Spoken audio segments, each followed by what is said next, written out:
আসসালামু আলাইকুম রহমতুল্লাহ। প্রিয় দর্শক শ্রোতা, আজকের ভিডিওতে আমরা দুইটি প্রশ্নোত্তর সম্পর্কে জেনে নেব। প্রথম প্রশ্ন, গোসল শেষে অজু করা লাগবে কি? উত্তর, অনেকে গোসল শেষ করে আবার পুরো অজু করে থাকে।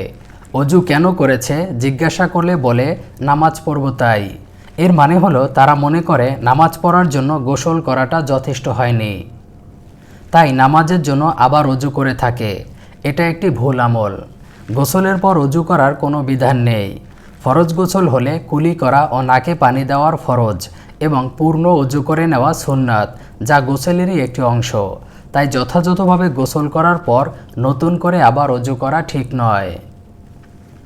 দ্বিতীয় প্রশ্ন, বিনা ওজরে দাঁড়িয়ে পেশাব করা যাবে কি? বিনা ওজরে দাঁড়িয়ে পেশাব করা শরীয়তের দৃষ্টিতে একটি ঘৃণিত কাজ, তাই এমনটি করা কখনো উচিত নয়।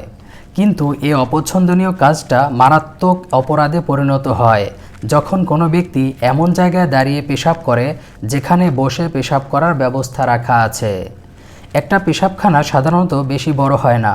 কাপড় গুটিয়ে কোনো রকমে বসলেও দেয়ালে কাপড় বা হাঁটু লেগে যায়।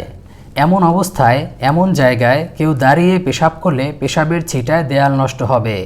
একজন মানুষ নিশ্চিন্তে সেখানে বসে পেশাব করতে পারে না।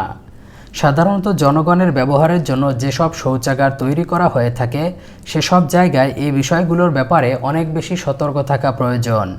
কিন্তু দুঃখের বিষয় হলো এসব ক্ষেত্রেই আমাদের অবহেলা সবচাইতে বেশি, তাই এ থেকে সতর্ক থাকতে হবে।